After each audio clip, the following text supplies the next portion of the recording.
वालेकुम। Previous lecture में हमारा थर्ड चैप्टर चल रहा था पीरियोडिक टेबल का।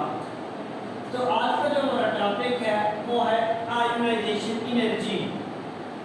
First of all chapter number 1 में आप लोग पढ़ चुके हैं कि आयन क्या होता है। मेरे बच्चे ये इम्पोर्टेंट हमारा टॉपिक है क्योंकि इस चैप्टर में से शॉर्ट क्वेश्चन मोस्टली आते हैं, कभी कभी लॉन्ग है, और इस टॉपिक के अंदर कम से कम 2 शॉर्ट क्वेश्चन लाजमी आते हैं। फर्स्ट ऑफ ऑल हम आयोनाइजेशन को समझने से पहले हम उसके वर्ड में गौर करते हैं। हमारे पास है आयोनाइजेशन, भी आयन से निकला हुआ है।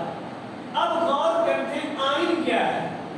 आयन हमारे पास होता है an atom or group of atom which have any charge present, that is called ion. Mean आपके पास क्या है? आयन है। डिफाइन रिपीट करता हूं, an atom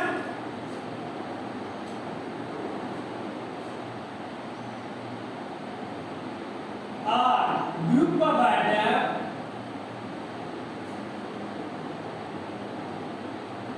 which have any charge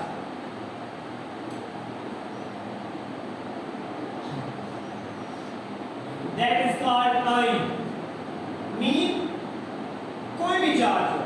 अब इस चार्ज के बेस पे आयन की 2 टाइप है, एक है एनायन, एक है cation. An atom or group of atom which have positive charge present, that is called cation. Atom या एटम का ऐसा मजमूआ जिसके ऊपर पॉजिटिव चार्ज हो उसको क्या कहते हैं? केटायन कहते हैं। ग्रुप नंबर 1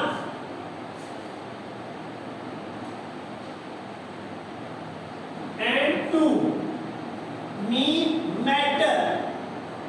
जितने भी मैटर हैं वो क्या है? उनके ऊपर पॉजिटिव चार्ज होता है। क्या चार्ज होता है? पॉजिटिव चार्ज होता है। क्यों? क्योंकि इलेक्ट्रॉन क्या करते हैं? लूज करते हैं। जो इलेक्ट्रॉन लूज करता है उसके ऊपर चार्ज कौन सा आता है? पॉजिटिव आता है। अब क्या है?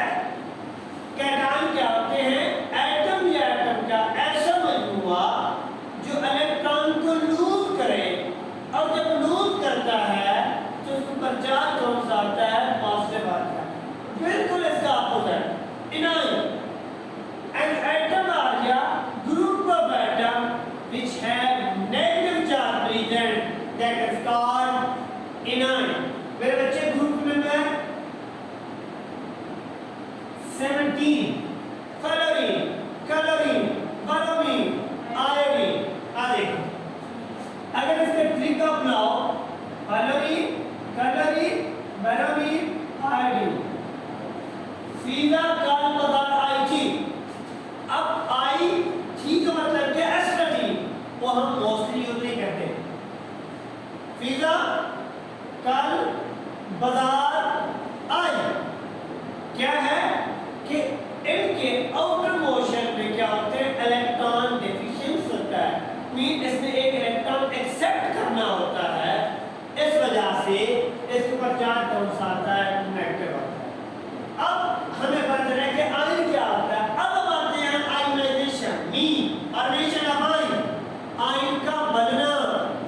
अब उसकी जो डेफिनेशन है, शॉर्ट क्वेश्चन यहां पे आता है, define ionization energy, give us example. एक शॉर्ट क्वेश्चन यहां से आता है, define ionization energy, give us example.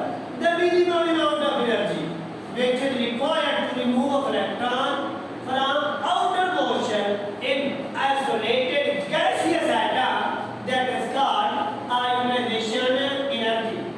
The minimum amount of energy which is required to remove an electron from outer motion in isolated gaseous atom, that is called ionization energy. अगर मैं यहाँ पे example दूं, sodium है, sodium का atomic number कितने मेरे बेटे? 11। अब क्या है? न्यूक्लियस आ गया, पहला शेल आ गया, 2 इलेक्ट्रॉन, दूसरा शेल